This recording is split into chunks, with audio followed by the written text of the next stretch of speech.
ओम शांति। आज 9 अक्टूबर 2023। बाबा की साकार महावाक्य। प्यारे बाबा बोले, मीठे बच्चे, जितना याद में रहेंगी पवित्र बनेंगी, उतना पारलौकिक माता पिता की दुआएं मिलेंगी। दुआएं मिलने से तुम सदा सुखी बन जाएंगी। प्रश्न: बाप सभी बच्चों को कौन सी राय देकर कुकर्मों से बचाते हैं? उत्तर है, बाबा राय देते, बच्चे तुम्हारे पास जो भी धन दौलत आदि हैं वह सब अपने पास रखो, लेकिन ट्रस्टी होकर संभालो। तुम कहते आए हो, हे भगवान ये सब कुछ आपका है। भगवान ने बच्चा दिया, धन दौलत दिया। अब भगवान कहते हैं, इन सब से बुद्धि योग निकाल तुम ट्रस्टी होकर रहो। श्रीमत पर चलो तो कोई भी कुकर्म नहीं होगा, तुम श्रेष्ठ बन जाएंगी। गीत। ले लो दुआएं माँ बाप की। ओम शांति। जो बच्चे कहते हैं हमारा मुख नहीं चलता है, समझा नहीं सकते हैं, उन्हें सेंटर की ब्राह्मणियाँ कैसे सिखलाए, ये शिव बाबा समझाते हैं। चित्र पर समझाना तो बहुत सहज है, छोटे बच्चों को चित्र दिखलाकर समझाना पड़े ना। ऐसे नहीं क्लास में सब आकर बैठे और तुमने मुरली शुरू कर ली, नहीं। ये तो हड्डी जिगरी बैठ समझाना चाहिए। बच्चों ने गीत तो सुना, एक है पारलौकिक माता पिता जिसको याद करते रहते हैं। तुम माता पिता, वो है सृष्टि का रचयिता।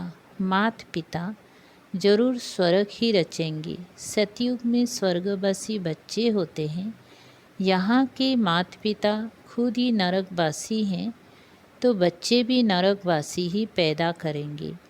गीत में कहा, ले लो दुआएं माँ बाप की। तुम जानते हो इस समय के माँ बाप तो दुआएं नहीं देते, स्वर्गवासी दुआ करते हैं। जो दुआ फिर आधा कल्प चलती हैं, फिर आधा कल्प बाद श्रापित हो जाते हैं। खुद भी पतित बनते तो बच्चों को भी बनाते हैं। उसे आशीर्वाद तो नहीं कहेंगे, श्राप दे देते हैं न। श्राप देते देते भारतवासी श्रापित हो गए। कितना दुख ही दुख है। इसीलिए माता पिता को याद करते हैं। अभी वो माता पिता दुआएं कर रहे हैं, पढ़ाकर पतित से पावन बना रहे हैं।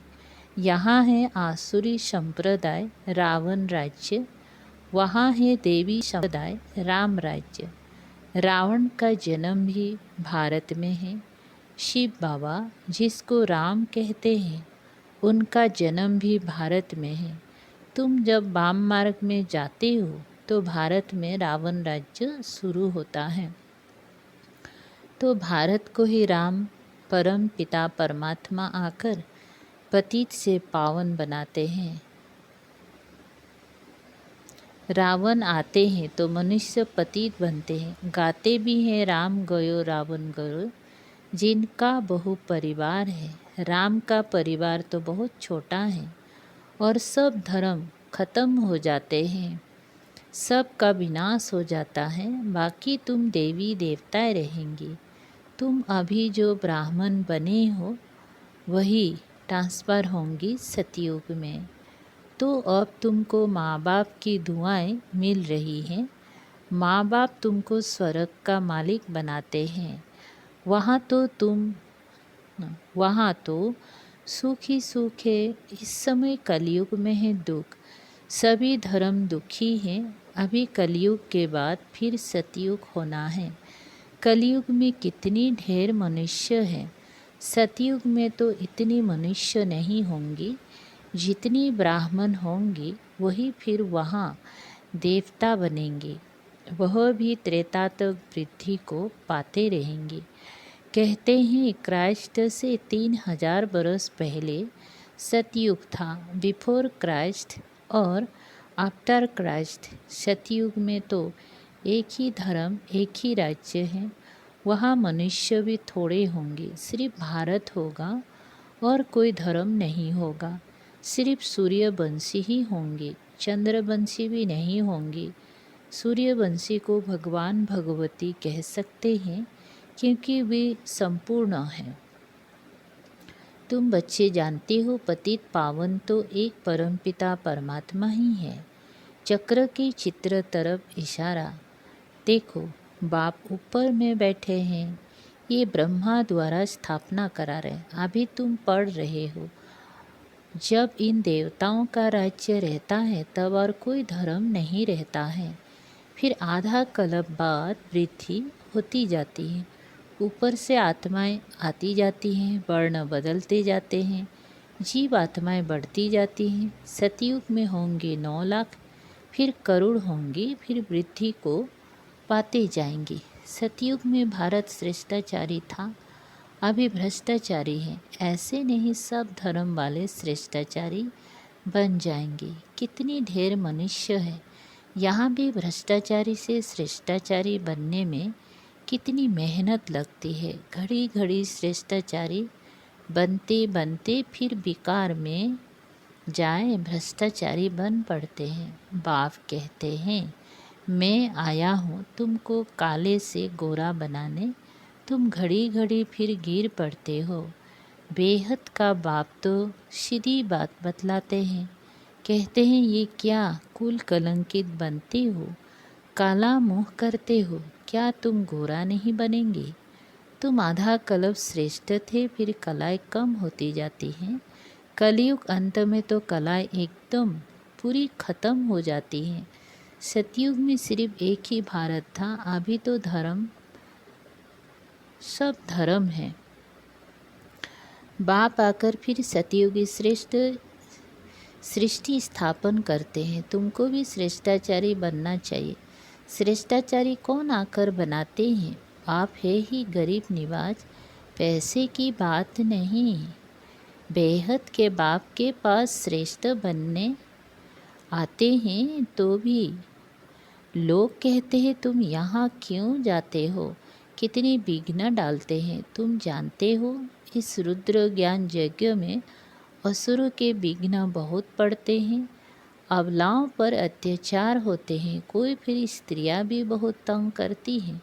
विकार के लिए शादी करते हैं। अब बाप काम चिता से उतार ज्ञान चिता पर बिठाते हैं। जन्म जन्मांतर का कॉन्ट्रैक्ट है। इस समय है ही रावण राज्य। गवर्नमेंट कितनी साधमाने करती हैं। रावण को जलाते हैं, खेल देखने जाते हैं। अब ये रावण कहाँ से आया? रावण का जन्म हुई तो 2500 बरस हुए। रावण का जन्म हुए तो 2500 बरस हुए हैं। रावण ने सबको शोक वाटिका में बिठा दिया है। सब दुखी ही दुखी हैं। राम राज्य में सब सुखी ही सुखी होते हैं। अभी है कलयुग का अंत, विनाश सामने खड़ा है। इतनी करोड़ मनुष्य मरेंगे तो जरूर लड़ाई लगेगी ना। सरसों माफिक सब पीसे जाते हैं। अब देखते हो तैयारियां हो रही हैं। बाप स्वर्ग की स्थापना कर रहे हैं। ये ज्ञान और कोई भी दे ना सके। ये ज्ञान बाप ही आकर देते हैं और पतित को पावन बनाते। सद्गति करने वाला एक ही बाप है। सतयुग में है ही सद्गति, वहाँ गुरु की दरकार नहीं। अभी तुम इस नॉलेज से त्रिकालदर्शी बनते हो। सतयुग में लक्ष्मी नारायण में यह ज्ञान बिल्कुल नहीं होगा तो फिर परंपरा से ये ज्ञान कहाँ से आया?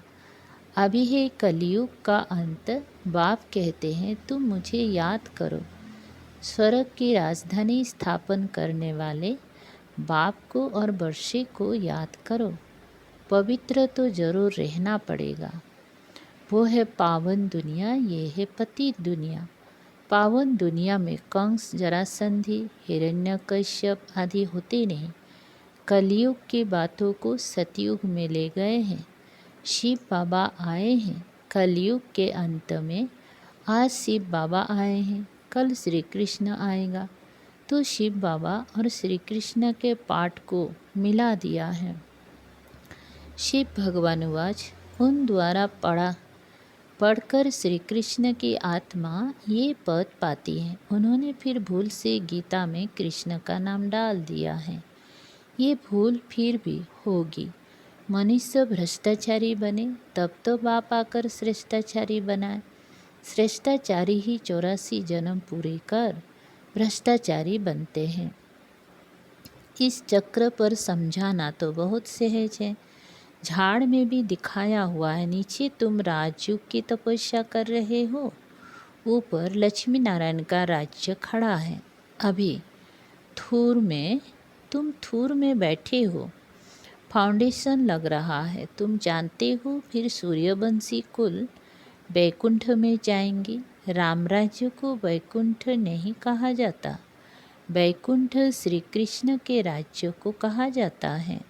अभी तो तुम्हारे पास बहुत आएंगे। एग्जीबिशन आदि में तुम्हारा नाम वाला होगा। 1-2 को देखकर वृद्धि को पाएंगे। बाप आकर ये सब बातें समझाते हैं। चित्र पर किसी को समझाना बहुत सहज है। सतयुग की स्थापना भगवान ही आकर करते हैं और आते हैं पतित दुनिया में, सावरे से गोरा बनाते हैं।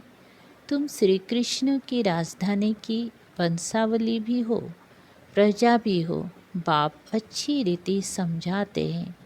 निराकार शिव बाबा आत्माओं को बैठ समझाते हैं, आप मुझे याद करो। ये है रूहानी यात्रा। हे आत्माएं, तुम अपनी शांति धाम निर्वाण धाम को याद करो तो स्वर्ग का वर्षा मिलेगा। अभी तुम संगम पर बैठे हो। बाप कहते हैं मुझ और अपनी बरसी को याद करो, मुझे और अपने बरसी को याद करो तो तुम यहाँ स्वर्ग में आ जाएंगे। जो जितना याद करेंगे और पवित्र रहेंगे उतना ऊंचा पद मिलेगा। तुमको कितनी बड़ी दुआएं मिल रही हैं। धनवान भव, पुत्रवान भव, आयुष्मान भव। देवताओं की आयु बहुत बड़ी होती है।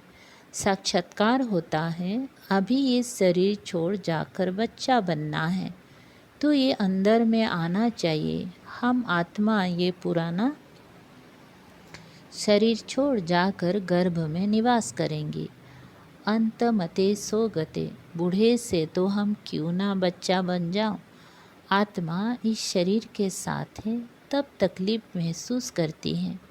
आत्मा शरीर से अलग है तो आत्मा को कोई तकलीफ महसूस नहीं होती है। शरीर से अलग हुआ खलास। हमको अब जाना है। मूल वतन से बाबा आते हैं लेने लिए। यह दुखधाम है। अभी हम जाएंगे मुक्ति धाम। बाप कहते हैं सबको मुक्ति धाम ले जाता हूँ। जो भी धर्म वाले हैं सबको मुक्ति धाम जाना है। वह पुरुषार्थ भी मुक्ति में जाने के लिए करते हैं। बाप कहते मुझे याद करो तो मेरे पास आ जाएंगे। बाबा को याद कर भोजन खाओ तो तुमको ताकत मिलेगी और शरीरी होकर तुम पैदल आबूरड़ तक चले जाओ, कभी तुमको कुछ भी थकावट नहीं होगी। बाबा शुरू में ये प्रैक्टिस कराते थे। समझते थे हम आत्मा हैं। बहुत हल्के होकर पैदल चले जाते थे, कुछ भी थकावट नहीं होती थी। शरीर बिगड़ तुम आत्मा तो सेकंड में बाबा पास पहुंच सकती हो। यहाँ एक शरीर छोड़ा सेकंड में जाकर लंदन में जन्म लेते हैं। आत्मा जैसी तीखी और कोई चीज़ होती नहीं। तो अब बाप कहते हैं बच्चे हम तुमको लेने के लिए आए हैं। अब मुझ बाबा को याद करो। अभी तुमको प्रैक्टिकल में बेहद के पारलौकिक बाप की दुआएं मिल रही हैं। बाप बच्चों को श्रेष्ठ ते श्रेष्ठ मत दे रहे हैं। धन दौलत आदि सब तुम अपने पास रखो, सिर्फ ट्रस्टी होकर चलो। तुम कहते भी आए हो हे भगवान ये सब कुछ आपका है। भगवान ने बच्चा दिया, भगवान ने ये धन दौलत दिया। अच्छा फिर भगवान आकर कहते हैं, इन सब से बुद्धियुक्त निकाल, तुम ट्रस्टी होकर चलो। श्रीमत पर चलो तो बाप को मालूम पड़ेगा तुम कोई कुकर्म तो नहीं करते हो। श्रीमत पर चलने से ही तुम श्रेष्ठ बनेंगे। आसुरी मत पर चलने से तुम भ्रष्ट बने हो। आधा कल्प तुमको भ्रष्ट बनने में लगा है। 16 कला से फिर 14 कला बनते हो। फिर धीरे धीरे कलाएं कम होती जाती हैं, तो इसमें टाइम लगता है ना। अच्छा, मीठे मीठे सिकलदे बच्चों प्रति माता पिता बाप दादा का याद प्यार और गुड मॉर्निंग। रूहानी बाप के रूहानी बच्चों को नमस्ते। हम रूहानी बच्चों की रूहानी बाप दादा को याद प्यार गुड मॉर्निंग और नमस्ते। सार एक, चलते फिरते और शरीरी बनने का अभ्यास करना है। भोजन एक बाप की याद में खाना है। 2, माता पिता की दुआएं लेनी है। ट्रस्टी होकर रहना है। कोई भी कुकर्म नहीं करना है। वरदान, अनासक्त बन लौकिक को संतुष्ट करते भी ईश्वरीय कमाई जमा करने वाले राजयुक्त भव। विस्तार, कोई बच्चे लौकिक कार्य, लौकिक प्रवृत्ति, लौकिक संबंध संपर्क निभाते हुए अपनी विशाल बुद्धि से सबको संतुष्ट भी करते और ईश्वरीय कमाई का राज जानते हुए विशेष हिस्सा भी निकाल लेते हैं। ऐसा इकोनॉमी वाले अच्छा अनासक्त बच्चे हैं जो सर्व खजाने, समय, शक्तियाँ और स्थूल धन को लौकिक से इकोनॉमी कर अलौकिक कार्य में फ्राक दिली से लगाते हैं। ऐसे युक्ति युक्त राजयुक्त बच्चे ही महिमा योग्य है। स्लोगन, स्मृति स्वरूप बनकर हर कर्म करने वाले ही प्रकाश स्तंभ लाइट हाउस बनते हैं। ओम शांति।